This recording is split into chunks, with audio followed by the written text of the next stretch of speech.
que hacen consulta en los otros casos que no son urgencias. ¿Ya? No es la idea de que ustedes sepan manejar la quimioterapia, no me interesa y no es el objetivo de este curso. La idea es que ustedes sepan manejar, hacer los diagnósticos y manejar las complicaciones.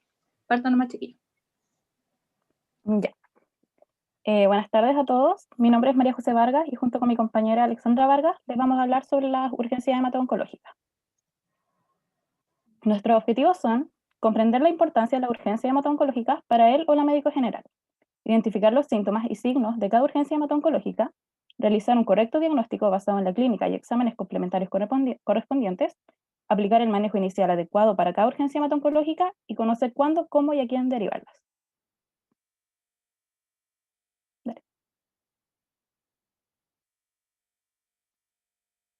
Esta es nuestra hoja de ruta, vamos a partir por las generalidades, luego vamos a ver 5 urgencias para llegar a las conclusiones y finalmente al caso clínico. Ya, dentro de las generalidades, ¿cómo se define una urgencia hemato-oncológica? Es una complicación aguda derivada del cáncer o de su tratamiento. Lo más frecuente es que esta sea posterior al tratamiento, pero tenemos que tener en cuenta que puede ser el debut de un cáncer no diagnosticado. ¿Cuál es la importancia de conocerla? Pasa que el cáncer está en un aumento progresivo. Se dice que incluso la incidencia en el 2040 va a ser de 95.000 aproximadamente de casos de cáncer. Esto por el incremento poblacional y por el aumento de la esperanza de vida. Entonces, este aumento de cáncer más el aumento de la esperanza de vida va a hacer que haya aún mayor acceso al tratamiento para las neoplasias. Y esto, por lo tanto, va a hacer que haya un mayor riesgo de tener complicaciones derivadas de este tratamiento o del cáncer. Entonces, nosotros vamos a abordar 5 complicaciones de las urgencias. Dentro de esta la neutropenia febril, el síndrome de lisis tumoral, la hipercalcemia tumoral y el síndrome de vena cava superior y el síndrome de compresión medular, con énfasis en la primera. Ya yéndonos a la neutropenia febril, esta neutropenia se define como un recuento absoluto de neutrófilos menor a 1500. Esta puede ser leve, mayor a 1000, moderada, mayor a 500, severa, menor a 500 o profunda, menor a 1000, menor a 100. En cuanto a la neutropenia febril como tal, esta se define como una fiebre mayor a 38,3 grados Celsius en un registro único o de 38 grados Celsius sostenido por más de una hora, asociado a un recuento absoluto de neutrófilos menor a 500 o menor a 1000 con declinación a menos de 500 en 24 horas. Esta es una urgencia, requiere que nosotros tengamos una alta sospecha y que le demos antibióticos de forma precoz, porque afecta tanto pronóstico como mortalidad de estos pacientes con cáncer. La principal etiología es la quimioterapia citotóxica. Lo más frecuente es que sea en cánceres hematológicos, dentro de este la más importante es la leucemia aguda. También se puede dar en tumores sólidos, pero esto es menos frecuente por la menor intensidad de la terapia. Dentro de los agentes etiológicos tenemos que lo más frecuente son las bacterias. Dentro de estas están las gram positivas, como el estafilococo coagulasa negativa, el estafilococcus aureus, y están las gram negativas como la Escherichia coli, la Klebsiella e importante también la Pseudomonas. Hay virus también que ocasionan esto, pero es menos frecuente, como por ejemplo reactivaciones del virus herpes simple o virus respiratorios, y mucho menos frecuente que sean hongos como Candida o Aspergillus. ¿Qué es lo importante de estos patógenos? Es que son principalmente por flora endógena. ¿Y cómo ocurre esto? Por la quimioterapia va a haber un daño medular en estos pacientes que va a provocar un efecto inmunosupresor y por lo tanto también va a haber una neutropenia que va a disminuir la fagocitosis. Aparte, por la misma quimioterapia va a haber un daño directo en las barreras mucosas que va a facilitar la translocación bacteriana. Además de esto, por la misma neoplasia va a haber un defecto en la inmunidad humoral y celular que se va a sumar al efecto inmunosupresor de la quimioterapia. Y si esta neoplasia, aparte es infiltrativa, va a haber un daño medular. Por lo mismo, entonces, la flora endógena va a tener una mayor predisposición a infecciones, donde se dice que el principal foco o el con mayor frecuencia es el gastrointestinal, pero también se tiene otros como la piel, el tracto respiratorio, el urinario, etc. Por lo tanto, hay que buscar el foco. Otras patologías que pueden provocar esta disfunción medular, pero sin la necesidad de una quimioterapia, son la leucemia aguda, síndromes mielodesplásicos, anemia plástica, drogas y radioterapia. Avanza. Tenemos factores de riesgo para que los pacientes tengan episodios de neutropenia febril. Dentro de las características del paciente tenemos una edad avanzada, un estado funcional con una escala ECOG mayor o igual a 2 Esta es una escala que mide como el estado funcional de los pacientes con cáncer, que ayuda como a ver tanto cómo van a tolerar la quimioterapia, cómo van a ver el manejo con la quimioterapia. No es necesario que se la aprendan, se la vamos a adjuntar al final, pero es como para que la conozcan por nombre. Otras características serían el estado nutricional, que hayan tenido episodios previos de neutropenia febril o comorbilidades. También hay factores asociados a la malignidad, como el diagnóstico que tenga de cáncer, si esta persona tiene leucemia, linfoma, etcétera, y también derivados del tratamiento de la malignidad. Avanzar. ¿Qué es lo importante sobre la presentación de la neutropenia febril? Es que esta tiene una clínica amplia. Puede ser desde solo fiebre hasta una sepsis grave, una sepsis sin fiebre o incluso hipotermia. Se tienen tres formas de presentación: la infección documentada microbiológicamente, la documentada clínicamente, que es donde no se encontró como un foco microbiológico, eh, una fiebre sin foco, que es lo más frecuente. En esta no se encuentra un foco ni clínico ni microbiológico. Entonces se tiene que solo en un 20 o 30% de los pacientes neutropénicos se tiene una infección clínica o microbiológicamente documentada. Más. Ya. Para hacer un correcto diagnóstico es necesario la anamnesia, el examen físico y exámenes complementarios. En la anamnesia es muy importante preguntar el día desde la última quimioterapia, si esta fue con intención curativa o con intención paliativa y si ha tenido neutropenias febriles previas. Otras preguntas pueden ser si ha tenido viajes o exposición a animales. En los síntomas hay que indagar por la misma fiebre si ha tenido dinofagia, serostomía, úlceras orales, síntomas respiratorios, cambios en la piel, síntomas gastrointestinales, perianales, de todo. Pero la clínica es poca y atípica por este bajo recuento de neutrófilos, así que hay que tener eso en cuenta. En cuanto al examen físico, hay que ver el estado general del paciente, ver el ciclo vital, su hemodinamia, perfusión, la fiebre, si tiene hipotermia. Y hay que inspeccionar todo, ver cavidad oral, orofaringe, piel, pulmones, abdomen, área perianal, los sitios de acceso, examen neurológico, así, todo, todo, todo. Pero no deben hacer un tacto rectal o vaginal, ya que este puede provocar una translocación bacteriana, y tampoco pueden hacer procedimientos invasivos como una sonda nasogástrica o una sonda Foley, a menos de que sea estrictamente necesaria. En cuanto a los exámenes complementarios, tienen que pedir sí o sí un hemograma y dos hemocultivos. Aparte pueden pedir una VHS, PCR, electrolitos plasmáticos, creatinina, pruebas hepáticas, orina completa, urocultivo, radiografía, TAC, etc. Los otros exámenes están a pedir según la sospecha y los otros cultivos según los focos que estén como pensando con la anamnesia y el examen físico. Entonces, es muy importante buscar el foco cuando llegan estos pacientes. Aquí les tenemos una foto. Lo primero es una mucositis, que es un daño que se produce en la mucosa por la quimioterapia. Pueden ver cómo va avanzando esta con el tiempo. Y abajo también puede ver unas pápulas en un paciente con neutropenia febril con leucemia aguda por Escherichia coli, que avanzó harto al día siguiente. Avancemos. Luego de tener el diagnóstico es necesario hacer una categorización de riesgo. Esto se hace mediante un sistema de puntuación para pacientes con neutropenia febril, que es la escala MASC, que es sumativa. Tienen que ir sumando los puntos que uno va encontrando con un máximo de 26. Un paciente con índice MASC mayor a 21 va a ser de bajo riesgo y menor a 21 de alto riesgo. Pero hay otros factores o cosas que puede tener el paciente que que lo van a etiquetar al tiro como alto riesgo, como que tenga una neutropenia profunda, que sea mayor a 7 días, que tenga comorbilidades, una edad avanzada, o el tipo de enfermedad, leucemia, linfoma, que da al tiro como alto riesgo. Lo importante de esta categorización es que va a definir todo lo que es el manejo, cómo vamos a seguir avanzando. Entonces, este es el esquema del Hospital Carlos Van Buren, porque el esquema en verdad depende de cada centro. Por lo mismo, ustedes cuando lleguen a su centro tienen que ver bien cuáles son sus protocolos locales. En este caso, en el paciente de bajo riesgo se podría dejar ambulatorio, pero en la práctica todo esto depende de la accesibilidad, si el paciente va a poder reconsultar a las 48 horas o 72 para su revisión, o en el caso de complicaciones.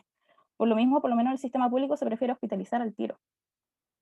En caso de quedar hospitalizado, se va a dejar con ceftriaxona 1 gramo al día endovenoso. Y si ya lo calificaron como de alto riesgo, tienen que ver bien si tiene sepsis severa, shock o hipotensión.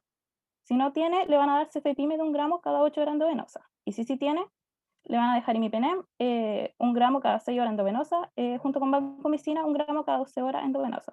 Obviamente antes les van a hacer todo lo que es ABC, el trato del shock, etc. Y estos van a ir a UPC o a UCI.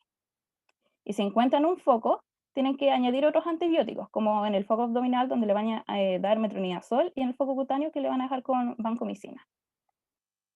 Ahora, avance.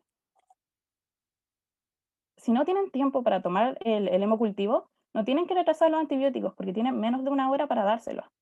En este caso tiene que dar el tratamiento empírico tiene que cubrir tanto cocos gram positivos como bacilos gram negativos y pseudomonas.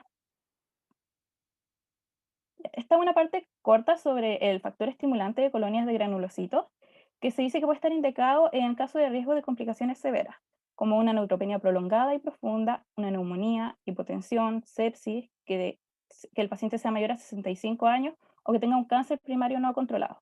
Pero en la práctica no hacen daño en dárselo mientras el paciente no tenga una leucemia aguda, porque si bien esta no disminuye la mortalidad, sí va a disminuir el tiempo de hospitalización y también las complicaciones. Entonces, ¿qué vamos a hacer? Vamos a estabilizar al paciente hemodinámicamente, lo vamos a diagnosticar, le vamos a hacer el cultivo y el antibiótico de forma precoz, y después lo vamos a derivar a medicina interna o a unidad de paciente crítico dependiendo del riesgo. Ya. Ahora, en cuanto al síndrome de lisis tumoral, este se define como una liberación del contenido intracelular hacia el torrente sanguíneo producto de la lisis celular espontánea o como respuesta a la terapia oncológica. Lo más común es que sea como respuesta a la terapia, pero lo que seguramente nos lleva a urgencia van a ser las espontáneas. Estos son los tumores con alta tasa de proliferación, con alta carga tumoral, con un diagnóstico reciente o con una alta sensibilidad al tratamiento. ¿Cuál es la etiología más frecuente? Los cánceres hematológicos, dentro de este la leucemia aguda y el linfoma no-Hodgkin. En tumores sólidos va a ser menos frecuente por esto de que tienen menor terapia intensiva. Por lo tanto, es una urgencia metabólica, hay que tener un alto índice de sospecha. En cuanto a su fisiopatología, producto de esta lisis tumoral va a haber una liberación del contenido de la célula. Esto, mediante el catabolismo del ácido nucleico, va a haber un aumento del ácido úrico, el cual se puede depositar en los túbulos renales y esto puede provocar una AQI. Los electrolitos, va a haber un aumento del fósforo, lo cual va a precipitar a cristales de fosfato de calcio, y eso va a provocar una hipocalcemia secundaria. Y además va a haber un aumento de la calemia. Entonces, estos cristales de fosfato de calcio también se pueden depositar en los túbulos renales y provocar una AQI. Y además va a haber liberación de citoquinas que puede provocar hipotensión e inflamación. Ya, en cuanto a la clínica, como les dije, esta tiene que ver con los electrolíticos, con los electrolitos. Entonces va a ser en específica y tenemos que tener un alto índice de sospecha. Por la X se pueden tener síntomas como náuseas, vómitos, oliguria, letargia. Por la hipocalcemia, calambres, tetania, síncope, falla cardíaca, convulsiones, muerte súbita, arritmias. Por la hipercalemia, arritmias, parestesias. Por la hiperuricemia, náuseas, vómitos, diarrea, anorexia o X. Entonces, apenas nosotros tengamos la mínima sospecha, tenemos que pedir al tiro ácido úrico, electrolitos y función renal. Aquí tenemos como la tabla de clasificación Cairo-Bishop, que se usa para diagnosticar el síndrome de lisis tumoral de lisis tumoral. En el caso de diagnosticarlo de laboratorio, se necesitan 2 más criterios de los que están ahí. Y en el caso de querer hacer un diagnóstico de síndrome de lisis tumoral clínico, se van a necesitar un diagnóstico de laboratorio más uno o más de los siguientes criterios, que son la creatinina de 1,5 veces el límite superior de la normalidad, una arritmia cardíaca, convulsiones o una muerte súbita. En cuanto al manejo, estos pacientes tienen que estar monitorizados, tienen que estar muy atentos con el monitor cardíaco. Va a ser muy importante la reposición de fluidos. Esta se hace con cloruro de sodio, al 0,9%, 3 litros por metro cuadrado cada 24 horas para una diuresis mayor a 1 ml por kilo por hora. Esto sí tiene que ser individualizado y también depende de la tolerancia del paciente, porque hay que estar ojo con no provocar un edema pulmonar agudo. Para la hiperuricemia se le va a dar alopurinol de 100 o 400 miligramos por metro cuadrado al día, cada 8 horas por vía oral. Pero hay que estar atento a la falla renal porque en ese caso va a ser necesario un ajuste de dosis.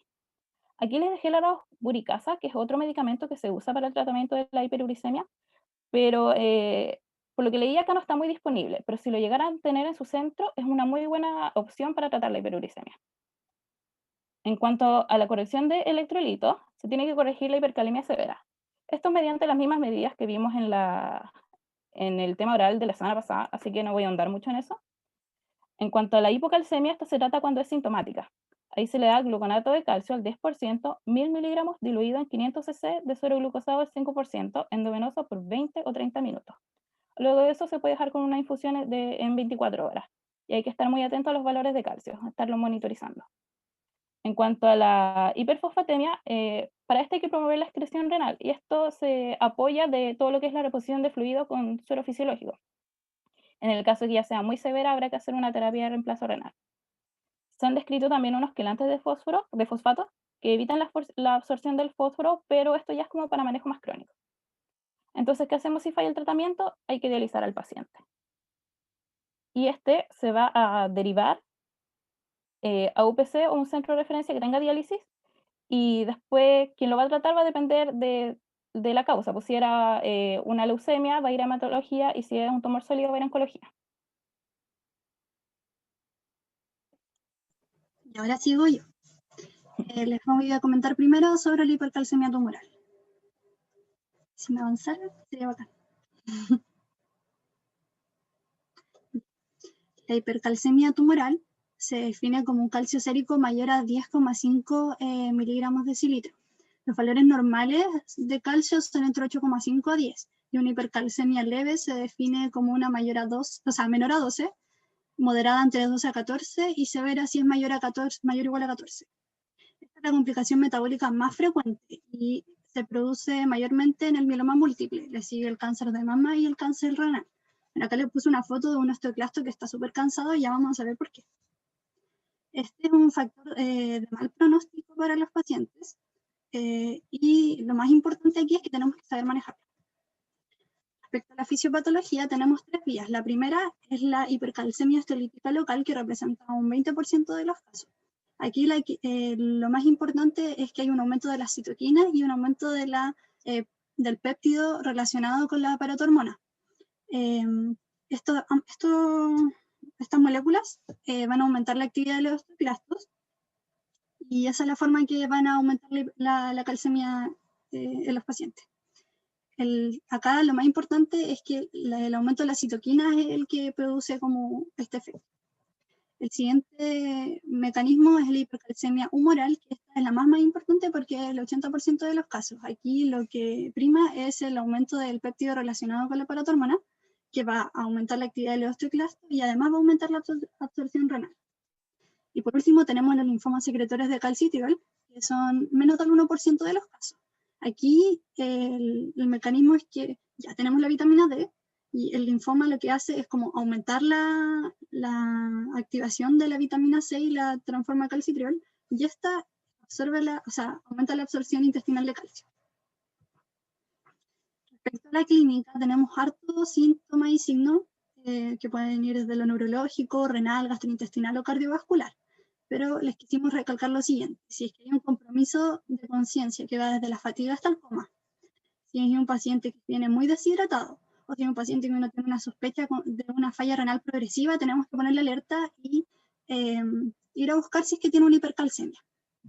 Les dejamos acá arriba como lo que les acabo de decir para que lo tengan como en cuenta ahora. Bueno, la confirmación del diagnóstico es con la medición del calcio sérico. Lo más importante en realidad sobre el calcio sérico es saber que esta es una medición de calcio total y que siempre hay que corregirlo, porque la fracción libre del calcio es lo que genera síntomas en los pacientes, porque esta es como la parte metabólicamente activa del calcio. Y bueno, les trajimos acá la fórmula del calcio. No es necesario que se la aprendan porque en realidad la pueden encontrar en cualquier parte. Lo más importante es lo siguiente: siempre que ustedes piden una medición de calcio sérico, tienen que pedir la albuminemia, porque así pueden usar la fórmula. Y que en caso de que ustedes cuenten con una medición de calcio iónico, que vendría siendo medir directamente la fracción libre de calcio, se prefiere esta porque es más sensible. Y les dejamos ahí los valores en caso de que lo llegasen a necesitar en algún minuto. Ahí esa no está tan disponible en todas partes. Bueno, sobre el manejo, tenemos estos 3 ejes. Bueno, lo primero es que tienen que mantener a este paciente monitorizado. Tiene que estar con monitor cardíaco, tiene que tener tomas de presión seriadas, tiene que estar con un saturómetro. Luego vamos a la reposición del volumen. Este es como el tratamiento de elección, porque el aumento de volumen aumenta la perfusión renal y la excreción renal de calcio. ¿Cómo se hace? Se parte con 1 a 2 litros en bolo de suero fisiológico, y luego se mantiene un suero fisiológico de 100 a 150 ml por hora, con el objetivo de tener una diuresis de 100 ml hora. En caso de un paciente que tenga una hipercalcemia severa y tenga pocas comorbilidades, podrían llegar a aumentar hasta 4 a 6 litros en el primer día. Pero acá hay que tener mucho cuidado porque estamos dando mucho volumen. Así que cuidado con la sobrecarga de volumen porque se pueden edematizar. El siguiente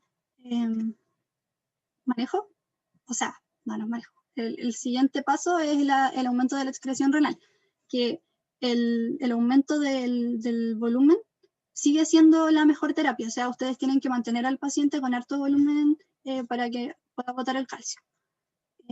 Se plantea la idea de que si la furosemida podría o no servir en todos los pacientes. Y esto en realidad es súper controvertido, pero se dice de que en los siguientes casos sí hay que usarlo, en una insuficiencia cardíaca congestiva, en sobrecarga de volumen o en una insuficiencia renal oligúrica. Acá, cuidado con el balance hidroelectrolítico, porque ya conocemos cómo funciona la furosemida.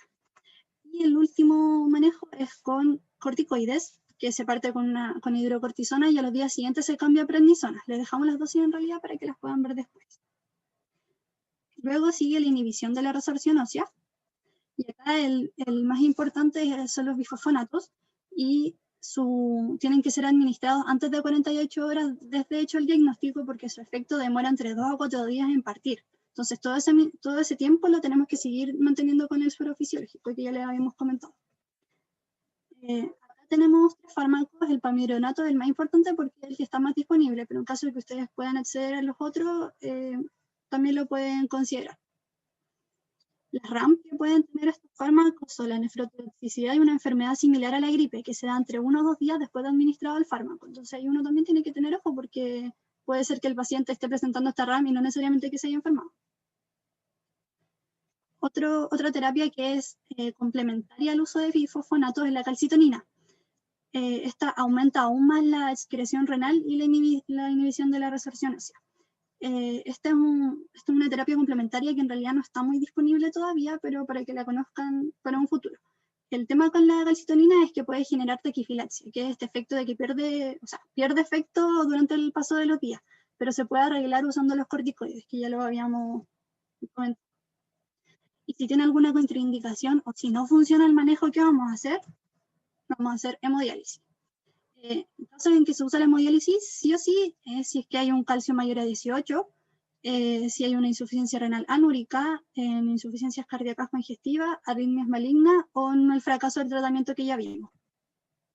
Por último, de la derivación, esa medicina interna UPC de acuerdo al estado, como a la gravedad del paciente, y ya posterior a que haya pasado la hipercalcemia, se puede seguir con su tratamiento antineoplásico. Sobre el síndrome de vena cava superior, les vamos a comentar ahora. Este se define como un conjunto de síntomas ocasionados por la obstrucción parcial o completa de la vena cava.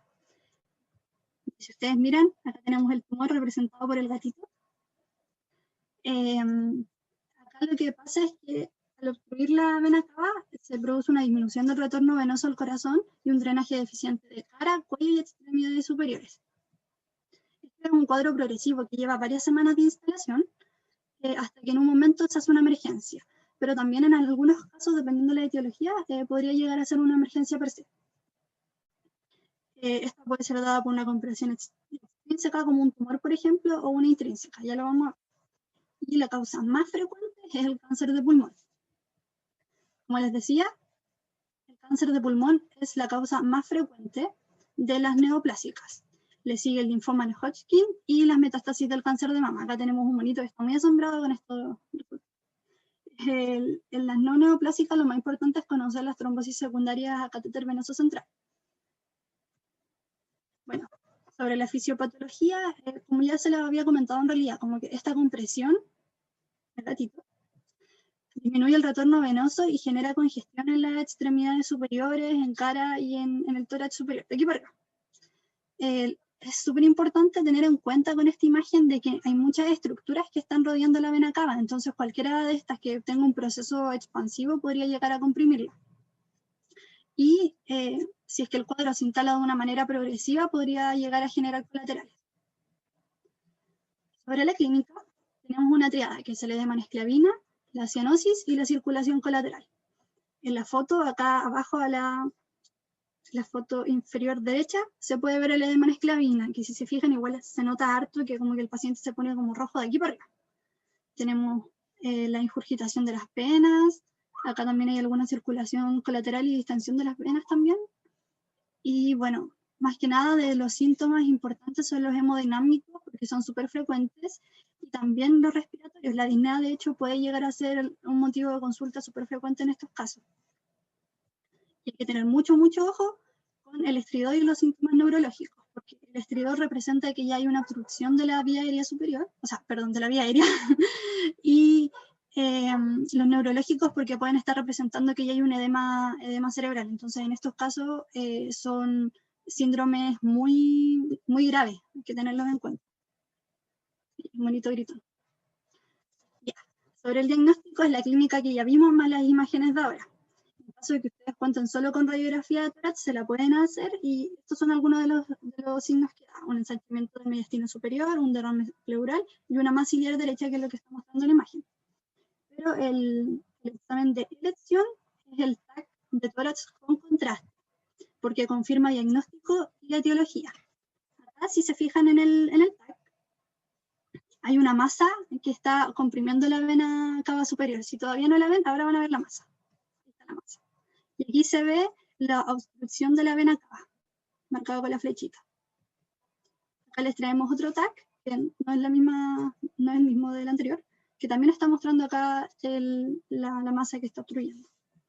Por último, la resonancia nuclear magnética de tórax está indicada en caso de que haya una contraindicación al contraste que se usa en el TAC de tórax, ya para que lo puedan tener en consideración.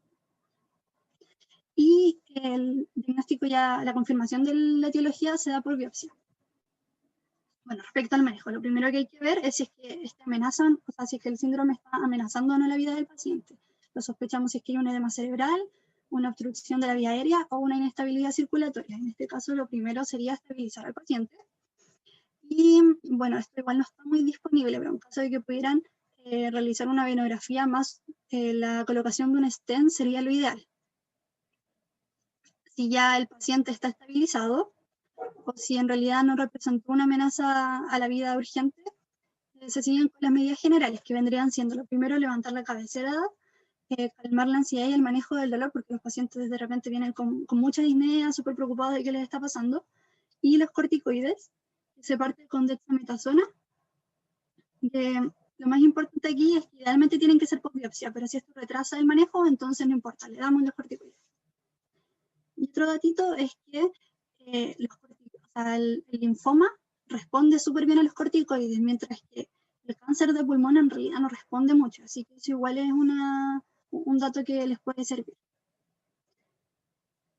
Seguimos también con diuréticos de asa y la anticoagulación, que en realidad se reserva en los casos de que se sospeche que hay un trombo o un stent. Por último, la derivación al centro de referencia. Por ejemplo, si ustedes sospechan de que tiene un cáncer de pulmón, que era lo más frecuente, se tiene que ir a un centro con radioterapia, porque este es el mejor manejo para ellos. Y ahora, con el síndrome de vena cava superior, que es el último de las urgencias que vamos a ver, esta se define como la compresión de la médula espinal secundaria a los procesos oncológicos. En un 6% de los pacientes con cáncer se podría presentar, y los más frecuentes son pulmón, próstata y mama. Esto representa 2/3 de los casos, y también se puede dar en casos de mieloma múltiple, de linfoma no Hodgkin y en cáncer renal. El 20% de los casos de las compresiones medulares podrían llegar a ser la primera manifestación del tumor, así que también hay que estar atento con eso, porque puede llegar un paciente que no tenga un diagnóstico de cáncer. Respecto a las vértebras más afectadas, primeramente son las torácicas, le siguen las lumbares y al final las cervicales. Una urgencia oncológica y neurológica tiene que ser diagnosticada dentro de las primeras 24 horas, porque esto marca el pronóstico funcional del paciente. Sobre la fisiopatología, acá la más frecuente sin duda es la metástasis ósea, que pueden ver acá en esta imagen. Luego le sigue el colapso del canal medular, en donde básicamente como que el tumor se come la vértebra, entonces este mismo colapso es lo que empieza a apretar la médula. Otro caso es la invasión medular por neuroforámenes, y ya lo más raro es que hay un tumor primario del canal medular. Sobre la clínica, el dolor lumbar es lejos lo más frecuente. Este es un dolor que puede ser de columna o radicular, que es progresivo y que aumenta con los movimientos de Valsalva. Y O sea, también puede haber otros síntomas, como por ejemplo la debilidad de extremidades, que también es frecuente, que produce un compromiso motor que es bilateral y simétrico y que inicia de proximal hacia distal. Otros casos pueden ser alteraciones sensitivas o síndromes autonómicos, como por ejemplo la pérdida del control de los esfínteres. Aquí les tenemos las banderas rojas del dolor lumbar. Para que puedan leer la lista más rato, les vamos ahora a destacar la anestesia en silla de montar, que es cuando se produce anestesia en esta zona. Disculpen la foto, de verdad no encontramos ninguna menos nítida, no había nada más en internet.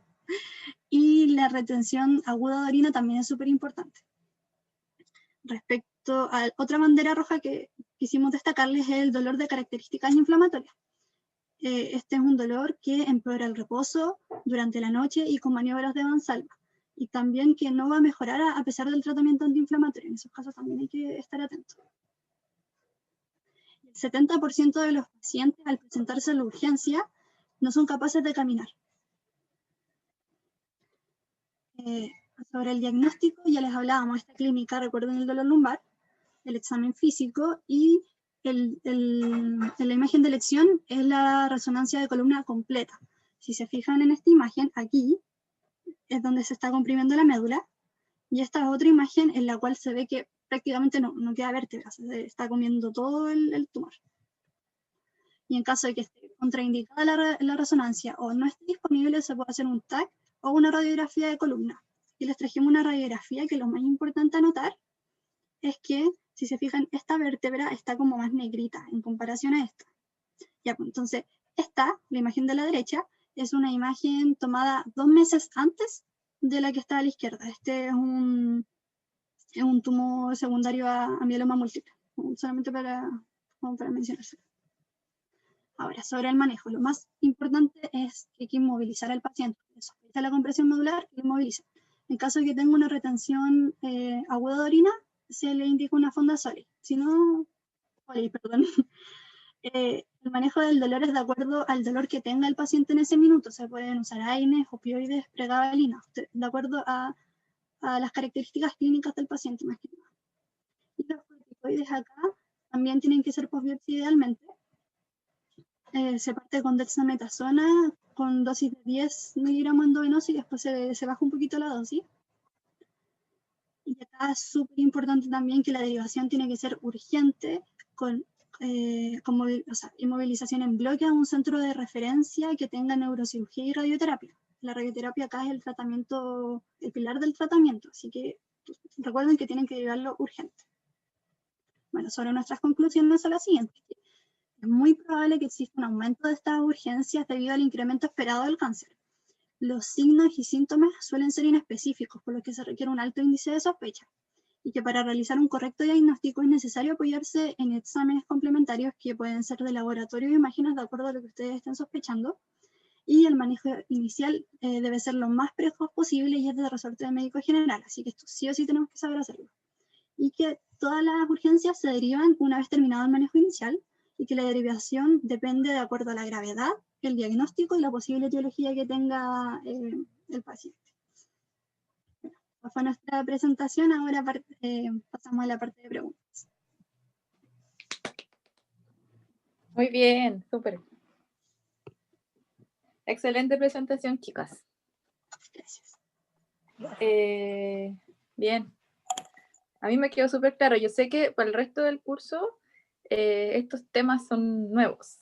Creo que no han visto mucho en años anteriores, pero no se estresen porque esta presentación está súper clara y después lo van a seguir viendo en el internado y lo van a repetir hartas veces.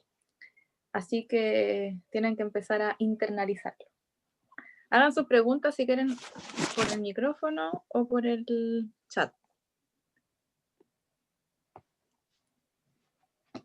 Hola, ¿cómo están? Estuvo muy buena su presentación, de verdad estuvo muy entretenida, muy ordenadita y muy bonita. Llévame los osteoclastos muy lindos. Son los mejores. Todo está demasiado caricaturizado como para llamar la atención y estuvo súper bueno. Y ahora la pregunta, después de tanto bla bla. Me quedaba la duda si, por ejemplo, llega un paciente que ya se está dializando o con el antecedente de tener una enfermedad renal crónica con indicación de diálisis y que tenga la fístula hecha. Igual en el síndrome de lisis tumoral o en la hipercalcemia, ¿se le hacen los otros manejos primero o se prioriza y parte al tiro con la hemodiálisis?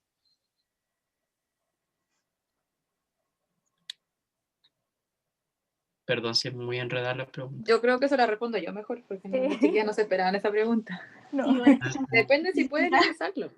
O sea, un paciente que está en diálisis y después hace, no sé, un mieloma y tiene hipercalcemia severa, hay que aprovechar que tiene la fístula hecha y lo puedes dializar si es que está disponible la diálisis. Pero puede igual iniciar las otras cosas. Puede, bueno, si está en diálisis no le va a poder dar volumen, porque probablemente no orina o va a orinar poco, entonces va a hacer un EPA. Así que no te va a quedar esa alternativa. Si le da... ay, se pegó. Se pegó. pero el pamidronato igual hay que ajustarlo por dosis renal, así que tampoco está mucha esa opción. Así que se te van acabando las opciones. Entonces a lo mejor tendrías que hablarlo con el nefrólogo y a lo mejor dializarlo, pero en forma distinta, para eliminar más calcio. Ahora es raro que un paciente que esté en hemodiálisis llegue con una hipercalcemia severa porque en general se van haciendo controles más seguidos de sus exámenes de pacientes que están en diálisis, a no ser que se haya saltado algunas diálisis. Pero yo preferiría la opción que tiene disponible, que es la diálisis, porque las otras se te caen, no las puedes usar. Claro. Buena pregunta, en verdad. Sí. Por lo menos en hipercalcemia y hartos fármacos que están contraindicados con insuficiencia renal, así que claro, tiene mucho sentido.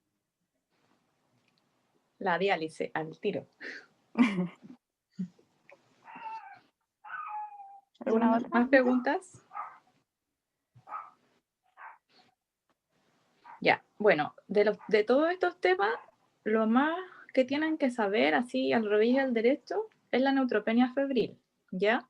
Porque es, como dijeron las chiquillas, como las neoplasias cada vez se están tratando a más personas con quimioterapia, no solamente hematológica, de hecho las hematológicas son las menos frecuentes, cada vez hay más cáncer de mama que está en tratamiento, cáncer de testículo, etcétera, van a tener más pacientes con neutropenia febril post-quimioterapia. Por lo tanto, tienen que saberlo porque ustedes pueden salvar a esos pacientes, sobre todo los que están obviamente con intención curativa, de que se mueran por una neutropenia febril y el manejo no es tan difícil. Ya solamente sospecharle, diagnosticarlo a tiempo y partir los antibióticos a tiempo. Tienen que saber cuáles son las bacterias o los microorganismos patógenos que tienen que cubrir y tienen que saber cuáles son los antibióticos que ustedes en sus centros tienen disponibles y ojalá, como decía la Cata, la Cote, o la Alexandra, la Cote, que tienen que evaluar cuando ustedes llegan a trabajar en un lugar, cuáles son los protocolos locales, porque en todos los lugares hay distintas flora bacteriana, distintas resistencias y distintos protocolos de antibióticos. El protocolo que pusieron las chiquillas fue el protocolo que se usa en Bambiora, ya que se hizo según la resistencia local, qué sé yo, y según eso se hizo un protocolo, se usó un estudio y se hizo ese protocolo. Pero si van a lo mejor al Frique, o si van a San Antonio, o si van, qué sé yo, a otro hospital, van a ver otro protocolo. ¿Ya? Para prueba, apréndanse este. Pero para la vida tienen que evaluar el protocolo que tengan en su centro. Tienen que saber calcular el RAN, que después lo van a ver en un caso clínico. Y la neutropenia febril, cuando es por leucemia aguda, que también la vamos a ver después, hay que tratarla igual, aunque el RAN no sea tan bajito. Pero después lo vamos a ver, porque esos neutrófilos no son funcionales. Respecto a las otras complicaciones, el síndrome de lisis tumoral, tienen ustedes que ir a buscarlo dirigidamente, porque el paciente no va a llegar a la urgencia consultando, oh, tengo síndrome de lisis tumoral. No, el paciente va a llegar comprometido de conciencia o va a llegar con fiebre y además tiene un síndrome de lisis tumoral. Por lo tanto, ustedes tienen que, si tienen un paciente, por ejemplo, con una leucemia aguda que tiene 100.000 leucocitos, tienen que pedir los exámenes buscando dirigidamente un síndrome de lisis tumoral, ¿ya? Electrolitos, calcio, fósforo, etc. Ácido úrico, función renal, para que no se les vaya a pasar eso y manejarlo como corresponde. Respecto a la síndrome de compresión medular, es un diagnóstico que también tienen que buscar dirigidamente con un buen examen neurológico. Tienen que saber hacer examen neurológico porque la médula espinal no se regenera y si pasan más de 48 horas con un síndrome medular que no se corrigió, esa médula ya no tiene vuelta y el paciente va a quedar tetrapléjico o parapléjico y el pronóstico cambia. No es lo mismo darle quimioterapia a un paciente con mieloma múltiple, que camina, que controla sus esfínteres, versus un paciente con mieloma múltiple que tiene una paraplegia, que tiene una sonda fólica de permanencia, que tiene una escara sacra, porque van a ser 2 puntos de entrada de bacterias, y probablemente se va a morir de una sepsis. Y obviamente le va a cambiar la calidad de vida al paciente y va a tener que andar en una silla de ruedas y hacerse cateterismo intermitente o una sonda fólica de permanencia. Entonces es súper importante que ustedes salven esa médula espinal a tiempo. Y eso. ¿Vamos con los casos clínicos? ¿Hay más preguntas? Por lo menos en el chat no hay nada. No, no hay nada. Ya. Ya. Esta es una paciente de sexo femenino de 66 años con antecedentes de linfoma en tratamiento. Consulta por presentar fiebre hace 2 días. Esto es como una paciente se estaba tratando, o sea, estaba en tratamiento con su linfoma y le dijeron, ¿sabe qué? Si usted presenta fiebre, tiene que ir a la urgencia sí o sí. Entonces ella llegó a la urgencia. ¿Qué exámenes, o sea, qué antecedentes les gustaría saber? Si alguien podría respondernos por chat o por micrófono, por favor. ¿Hace cuánto Sí, tiempo? Perdón. No, dale, dale, dale. ¿Hace cuánto tiempo está el tratamiento? ¿Y cuándo fue la última vez que le hicieron la quimio? Ya, muy bien. ¿Qué otras preguntas más? Si alguna vez ha tenido un cuadro de neutropenia febril o, bueno, para ella de fiebre como durante su tratamiento. Súper. Sí. ¿Alguna otra más? ¿De cuánto era la fiebre, en verdad? También importante. Sí, también. Y el último control que se hizo con exámenes, como cuánto era como su nivel basal de neutrófilos. Ya. Preguntan en el chat qué quimio específicamente. Y preguntan algo más. Y igual, o sea, yo igual me gustaría saber, por ejemplo, ¿cuándo fue la última vez que fue a un médico y como qué procedimientos le realizaron en esa oportunidad? Por ejemplo, si es que le hicieron un tacto o algo. Y acá eso podríamos decir que en realidad la última vez que fue al doctor fue el día que le hicieron su quimioterapia. Les vamos a mostrar los antecedentes que marcamos. Sí. Bueno, lo primero son los antecedentes mórbidos, porque a pesar de que tengo linfoma, también tiene derecho a enfermarse de otras cosas. Esta es una paciente que tiene hipertensión en tratamiento hace 10 años. Con los sartán, ya. Muy bien, me preguntaron días desde la última quimio. Hace 8 días fue su última quimio y ese fue el último día que tuvo un tratamiento médico. Esto le faltó, que era una intención curativa o paliativa. En su caso, ella le estaban tratando su linfoma con una intención curativa.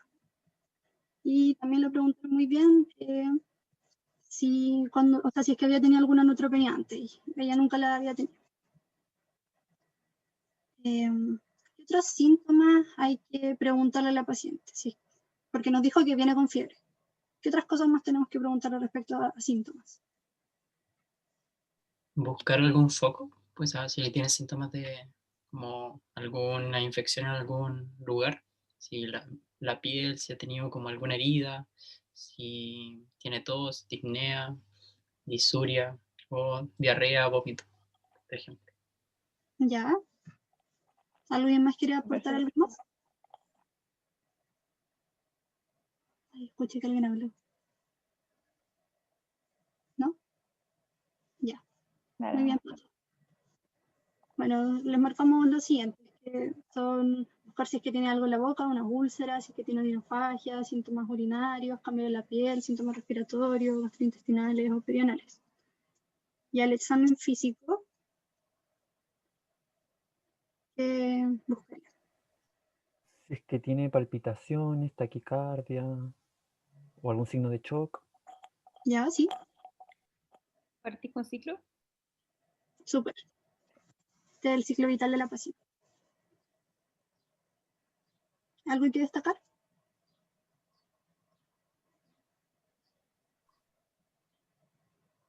Taquicardia leve, pero muy leve. Sí.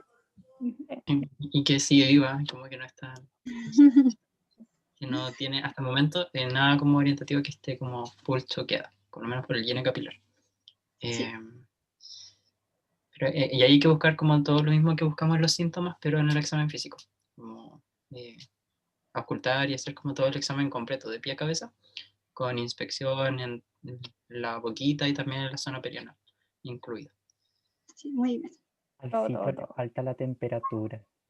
Espérate, po. Claro, porque nos dijo que tenía fiebre, pero no sabemos cuánta. Se la objetivamos en 38,6 y como decía el Pato, ustedes tienen que revisar desde la boca hasta el ano y desde la punta del pelo hasta la punta del pie, completito al o a la paciente. Bueno, acá les adelantamos que tiene una lesión en una extremidad superior. Lo que ven.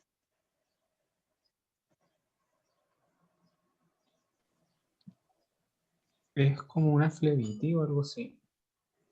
Muy bien. Oye, qué seco. Sí, es una flebitis superficial.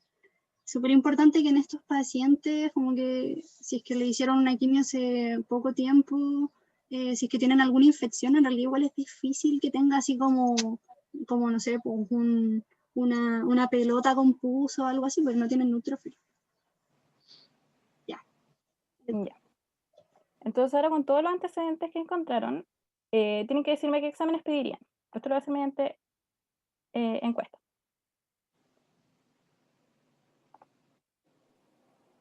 Hemocultivos, 2. Oh, Oye, escoge. Oiga, pero no le sople el curso.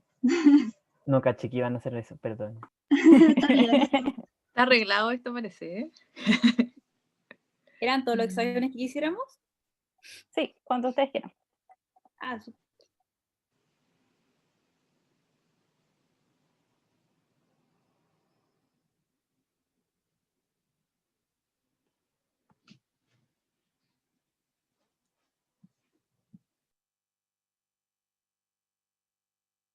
¿Qué tipo de linfoma era? Bueno, no importa. No importa. Un linfoma, ok. Ya llevamos 45%. Era un linfoma difuso células grandes B y le hicieron R-CHOP, que es lo más frecuente. R-CHOP.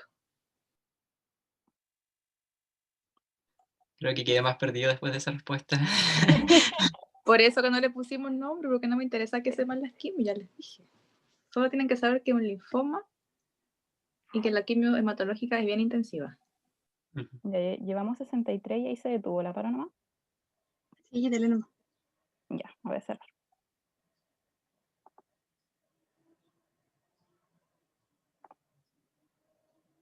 Ya, Ya, ¿se ve? se ve. Ya. Entonces, súper, el 100% le pidió hemograma y hemocultivo. Entonces aquí la te les voy a mostrar. A ver, que aparezca nomás. Ya. ¿No? Todo esto era lo que había que pedirle. El hemograma, el hemocultivo, la función, la VHS, los electrolitos, la orina, la PCR, las pruebas hepáticas, urocultivo, radiografía de tórax también para buscar un poco, y PCR COVID. Lo que no había que pedir era el coprocultivo, porque no está con diarrea ni nada por el estilo. Y la resonancia tampoco. Y básicamente porque el coprocultivo no sirve ya. Sí, Así que no, no lo pidan. recordando al doctor Vergara. Sí. Entonces, llegaron los exámenes y nos dio una VHS de, ¿dale, gato? Ok. Ay, no. De 22 y una PCR de 80, 106. El hemocultivo todavía está pendiente y todas las demás pruebas salieron normales. Y el hemograma lo vamos a ver ahora.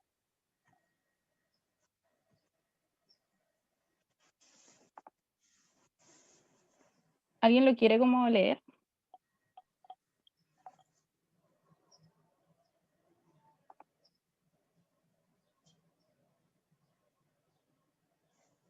Ya, ¿Leerlo nomás? Tírate, Pato. Dale. A ver, gato. No, el pato, es que Ah, ya. tan fácil lo leo yo. Ya, bueno.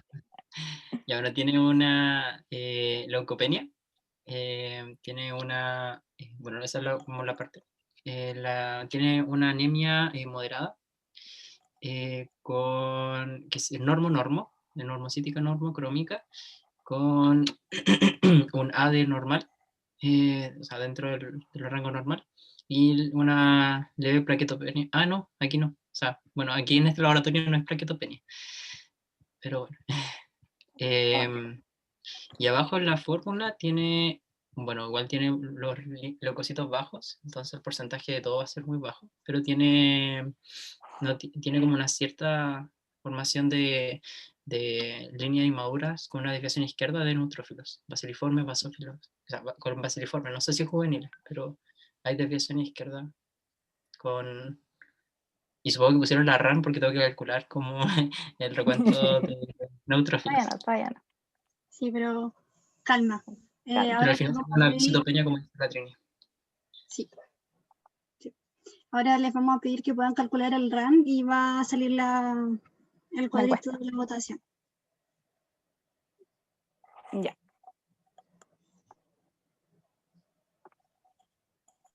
Traten de calcularlo antes de ponerlo ese sumar, po.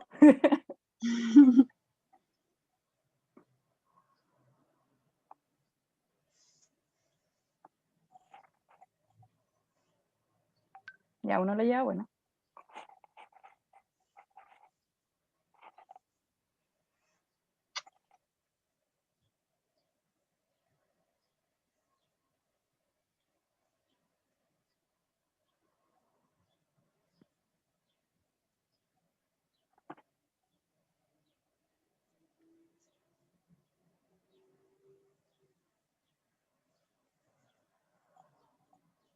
Ya un 30% de las personas.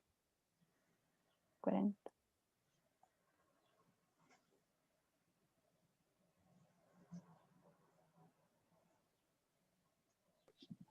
Calcular el RAN es pregunta de prueba por si acaso, así que practiquen, es súper fácil. Traten.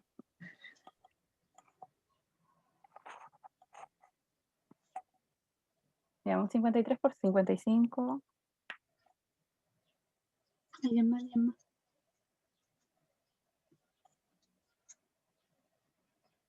Van bien. Super. Ya, muéstrala. Ya está ahí nomás.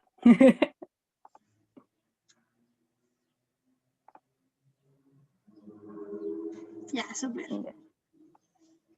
Vamos a mostrar el cálculo rápidamente. Sí. Mira, si funcionara sería bacán. Ahí sí. Entonces, ¿qué había que hacer? Había que tomar los 2300 leucocitos por metro cúbico y multiplicarlo por la suma de los neutrófilos con los basiliformes. En este caso es 12 más 5 y esto se divide en 100. Y nos da 391. Así que bacán para las 18 personas que lo tuvieron bueno. Y esto, sumado con la temperatura del paciente, ¿qué diagnóstico les da? Esa es la pregunta al aire. Neutropenia febril. Muy bien. Es que de esto se trata el caso, ¿no? Ya. Entonces ahora es necesario estratificar el riesgo, po. Entonces para eso también les voy a lanzar encuestas.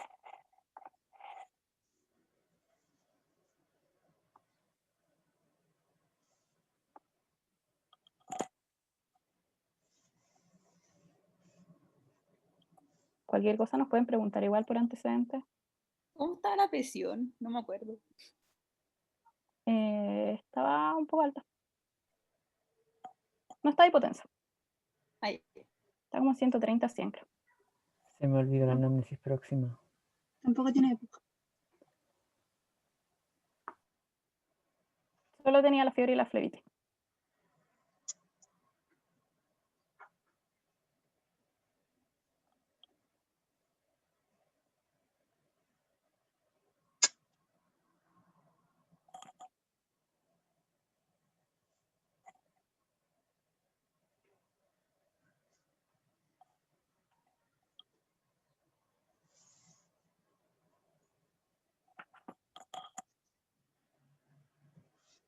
¿Cómo van?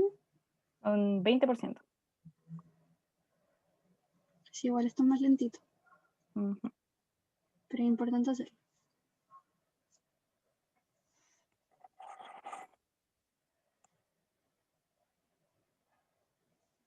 Se han dividido entre 3 alternativas. Mm,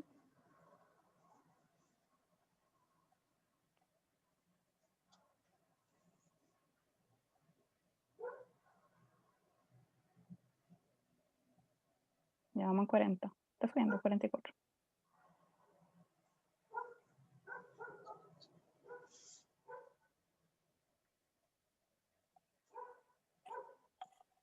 Ya llegamos al 50. Doy 10 segundos más.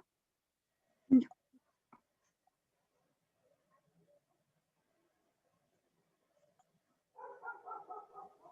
Me falta la Mm. opción de no sé sumar, estoy chiquito. Es que no lo quisimos poner aquí para que sí calculen. Sí, Ya. ya, súper. Esto es lo que le dio a la mayoría. La mayoría puso que eran más de 24 de bajo riesgo, pero alto por otros factores. Ahora les voy a mostrar qué es. Entonces, la suma de 24, porque tiene síntomas leves, no tiene hipotensión, no tiene EPOC, no tiene infección fúngica previa, no hay deshidratación y es un paciente ambulatorio. Pero es un paciente con una duración de la neutropenia mayor a 7 días. ¿Dónde está mi marquita? Tiene una edad avanzada y aparte tiene un linfoma, entonces queda el tiro como alto riesgo. Así que bacán porque la mayoría la tuvo buena. Para la última Y pregunta. la última pregunta, Chiquilla, que es... antes de. Dale nomás, Después No, pero pregunto. pregunta nomás. Déjame leer. No, que la Trini preguntó y tengo la misma duda, como cómo separamos los síntomas leve a moderado. Mira, en este caso lo consultamos con la doctora y la paciente solo vino a consultar por la fiebre. No se dio cuenta de que tenía estaría en la mano. Entonces, por eso la tenemos como síntomas leves o así. Sí, con síntomas leves. ¿Estará Ya. leve? ¿No estará leve? De hecho, la paciente estaba asintomática, solo tenía fiebre. No tenía disnea, no tenía ninguna otra cosa. No tiene Y diarrea. el no examen tiene- físico dirigido le encontraron esa flebitis, pero ella ni siquiera se había dado cuenta que la tenía. Ya, bueno. Y síntoma moderado entonces sería como que tuviera como, no sé, una ulceración ahí en ese lugar de la flebitis.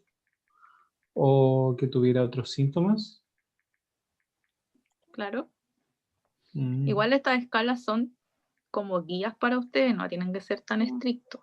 Ya ujú. el hecho de que la paciente tenga un cáncer hematológico y sea mayor de 60 años, la cataloga como de alto riesgo, independiente de los síntomas. Ahora, si esta misma paciente tuviera otro cáncer, por ejemplo, un cáncer de mama que no tiene una quimioterapia tan intensiva, a lo mejor sería de bajo riesgo y podría hacer un manejo diferente.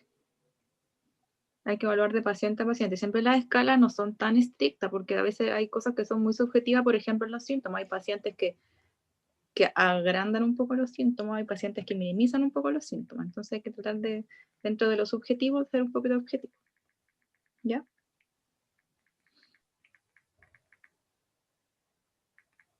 Un 42% votado. Está peleada.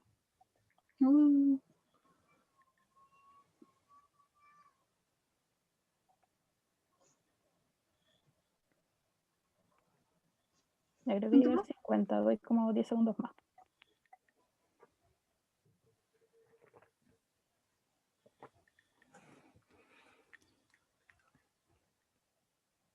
Ya.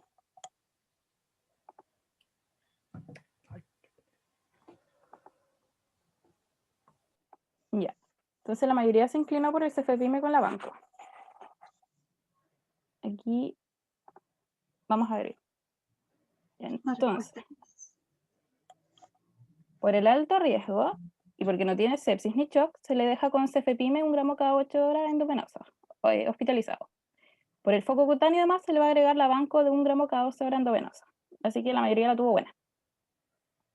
También no hacemos daño en darle un factor estimulante de colonias de granulocitos porque todavía le quedan unos días más con neutropenia y la paciente tiene un linfoma.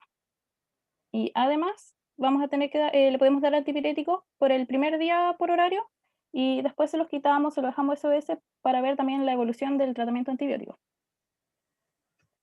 Y hospitalizar la medicina interna en este caso.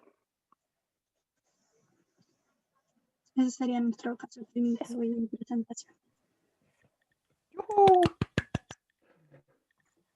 Fue muy bueno, Gracias me por gustó. esos aplausos tan espontáneos. Buena. Chicos, Oigan, ¿tienen preguntas? Ah, sí. Quería hacer otra pregunta. Sí. Hoy estuvo muy bueno y el caso también estuvo bueno. Mi duda era en los casos como pacientes con un cáncer como de la sangre o oncohematología, no sé. ¿Hay alguna profilaxis para evitar la neutropenia febril? Como que, por ejemplo, el darle como factor de crecimiento. Sí, cuando los pacientes uno sospecha que uno como hematología, no como médico general, cuando sospecha que tienen riesgo de hacer neutropenia febril por el score que manejamos nosotros en su especialidad, se les dejan justo al día después de la quimioterapia, se les deja factor estimulante de colonia en forma profiláctica, 1, 2, 3, 5, 10 ampollas, dependiendo de la quimioterapia que se le vaya a hacer.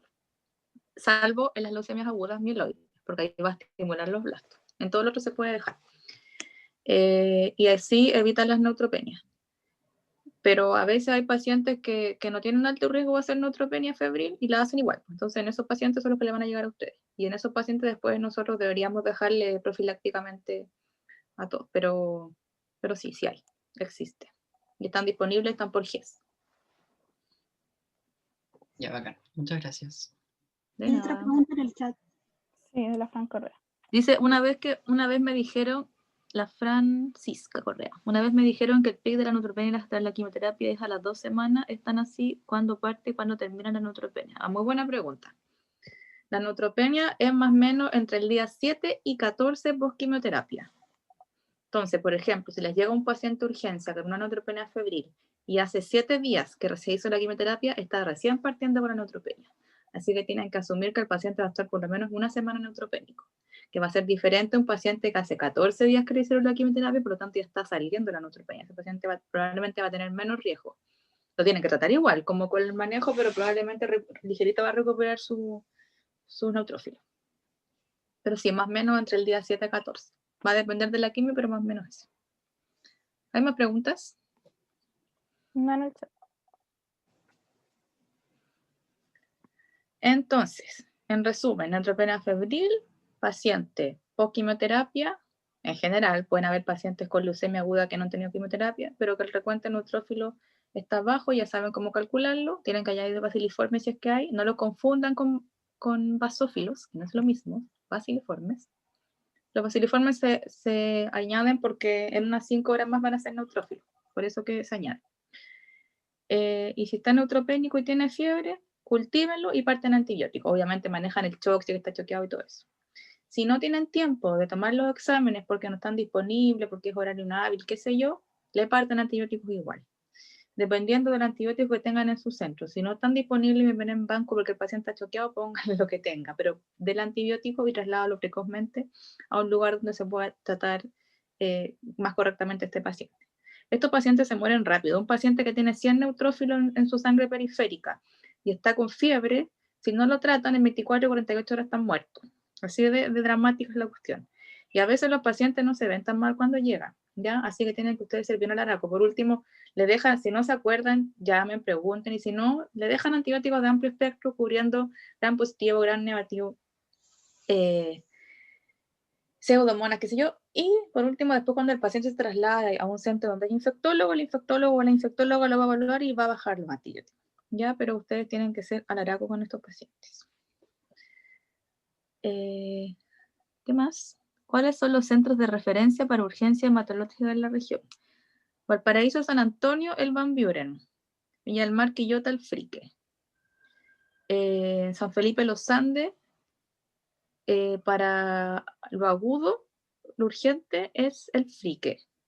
Para las leucemias crónicas y los mielomas, el Van Buren. Ahí tienen, cuando lleguen a su centro, tienen que investigar porque es medio enredado.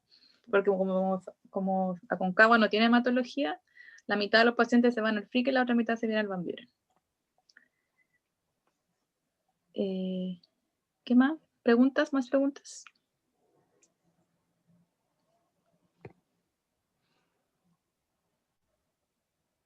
Respecto a la escala de ECOG, que en la cual te dijo que no se la aprendieran, no estoy de acuerdo con ella. Dice que la conozcan, que la conozcan.